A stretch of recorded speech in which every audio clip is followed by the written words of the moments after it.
যারা নিজেদের দল টল ছেড়ে চলে এসেছে একটা সরকারি পদের জন্য, এই সমস্ত ব্যক্তিদেরকে তারা তারেক রহমান জনাব প্রধানমন্ত্রী তারা আশেপাশে বসিয়ে দিয়েছেন এবং তারা জনগণের পয়সায় জনগণের অন্ন ধ্বংস করে বিরোধী দলের চরিত্র হনন, বিরোধী দলের বিরুদ্ধে সারাক্ষণ কুৎসা রটনা করছে।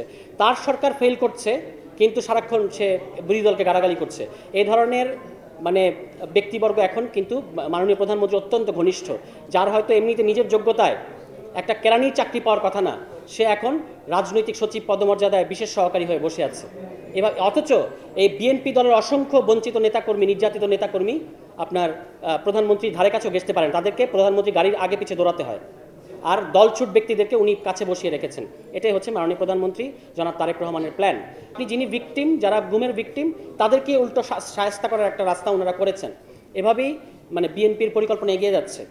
31 দফার কথা তারা খুব বড় সড়ো করে বলেছে, তারা 31 দফা বাস্তবায়ন করবে। এখন দেখবেন মাননীয় স্বরাষ্ট্রমন্ত্রী সরাসরি 32 দফা 33 দফায় চলে গেছেন। ওনারা যে ফেল করছেন, ওনারা যে পাশ করতে পারছেন না, এটা সবচেয়ে ভালো জানেন মাননীয় স্বরাষ্ট্রমন্ত্রী। এ কারণে উনি দেখবেন 31 দফার কোনো খবর নাই, উনি বলছেন আমরা 32 নম্বর দফা বাস্তবায়ন করে ফেলেছি, আমরা 33 নম্বর দফা বাস্তবায়ন করে ফেলেছি। মানে পাশ করার একটা উদগ্র বাসনা কিন্তু তাদের মধ্যে আছে, কারণ ওনারা তো জানেন ওনারা পাশ করতে পারছেন না। এখন ভাই আগে আপনারা 31 দফা বাস্তবায়ন করেন, পরে 32 আর 33 নম্বরের কথা বললেন। 31 দফা তো বাস্তবায়ন করতে পারছেন না, 31 দফার দফা রফা করে দিয়ে এখন ওনারা 32 নম্বর দফার দিকে ছুটেছেন। এবং সর্বশেষ যেটা আমি বলবো যে দেখবেন একটা ঘটনা, খুব উদ্বেগজনক ঘটনা ঘটেছে গতকালকে হবিগঞ্জে। একটা সাবেক সমন্বয়ক বৈষম্যবিরোধী ছাত্র আন্দোলনের বাচ্চা একটা ছেলে একসময় একটা ভুল করে একটা কথা বলে ফেলেছিল, অনভিজ্ঞ এবং বোঝে নাই হয়তো। তার প্রতি পুলিশের আক্রোশটা খেয়াল করবেন, এখান থেকে আপনি বুঝবেন যে পুলিশ কিভাবে আগের মতো আছে। তারা বিদ্যুৎ এবং জ্বালানির দাবিতে একটা মানববন্ধন কিংবা একটা হয়তো মিছিল করার পরিকল্পনা করেছিল। এটা তো আমাদের গণতান্ত্রিক অধিকার, সংবিধান স্বীকৃত অধিকার। তো সেটা তারা করবে না? তারা কি কোনো গোপন কর্মতৎপরতা কিংবা সন্ত্রাসী কর্মতৎপরতা করেছে? এই যে তারা একটা মিছিল করতে যাবে, সেখানে তাদেরকে মিছিলটা করতে দেওয়া হলো না, তাকে ধরে নিয়ে যেভাবে টেনে হিচড়ে মানে পুলিশ ভ্যানে প্রায় ছুঁড়ে ফেলার মতো করে ছুঁড়ে ফেলে দেওয়া হলো। এবং আজকে আমরা জানতে পেরেছি তাকে ছেড়ে দেওয়া হয়েছে, কিন্তু মুচলেকা নেওয়া হয়েছে যে তিনি আর রাজনীতি করতে পারবেন না।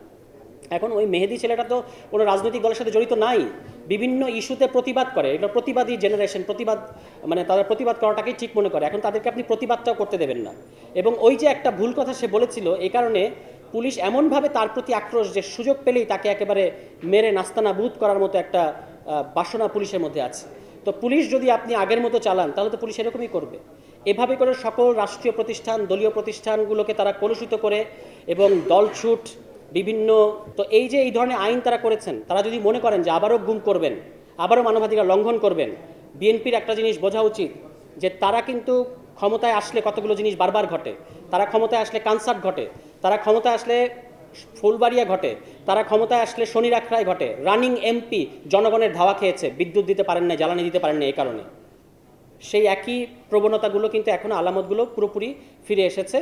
এবং আপনারা দেখবেন, এটা বলেই শেষ করি, যে তারা সামনের নির্বাচন মূল ইঞ্জিনিয়ারিংটা তারা করবে তত্ত্বাবধায়ক সরকার ব্যবস্থা, মানে নির্দলীয় সরকার যার অধীনে নির্বাচন হওয়ার কথা, এটা যেন তারা করতে পারে। এজন্য ইতিমধ্যেই তাদের একজন দলীয় ব্যক্তিকে নির্বাচন কমিশনে তারা বসিয়ে দিয়েছে। তো এভাবেই বিএনপির প্ল্যান এগিয়ে চলছে। বাংলাদেশের মানুষও এখনও পর্যন্ত দেখে যাবে।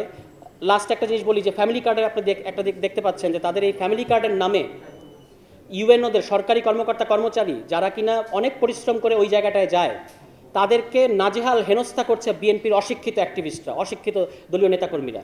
তারা দেখবেন যে জবাই করব, তারপর হচ্ছে আছাড় মারবো, লাথি মেরে বের করে দেবো, এইগুলো কথাবার্তা ইউএনওদেরকে বলছে। কেন? কারণ তাদের দেওয়া যে তালিকা, এই তালিকাগুলো কিন্তু ইউএনওরা নিচ্ছেন না। যারা নিচ্ছেন না তাদের সাথে তারা এ ধরনের আচরণ করছেন, আছাড় মেরে নাকি তারা ইউএনওদেরকে পদ থেকে বের করে দেবেন। তো এইভাবে যদি তারা সমস্ত কিছুতে দলীয় পুনর্বাসন করেন এবং ইউএনওদেরকে অপদস্থ করেন, সরকারি কর্মকর্তা কর্মচারীদের অপদস্থ করেন, এগুলো তো মামাবাড়ির আবদার না, আপনাদের মানে দলীয় দোকান না এই রাষ্ট্রীয় প্রতিষ্ঠানগুলো, যেখানে আপনারা তাদেরকে এভাবে অপমান করবেন। তো সেটাই তারা করে যাচ্ছে এবং মনে করছে যে মানুষ আসলে কিছু বলবে না। অনেক দিন পর্যন্ত তারা মানুষকে আওয়ামী লীগের ভয় দেখিয়ে মনে করছে তারা অনেক দিন পর্যন্ত সময় আছে, এরকম কিন্তু মনে হয়। কিন্তু শেষ পর্যন্ত যাহা আওয়ামী লীগের জন্য 5 বছর,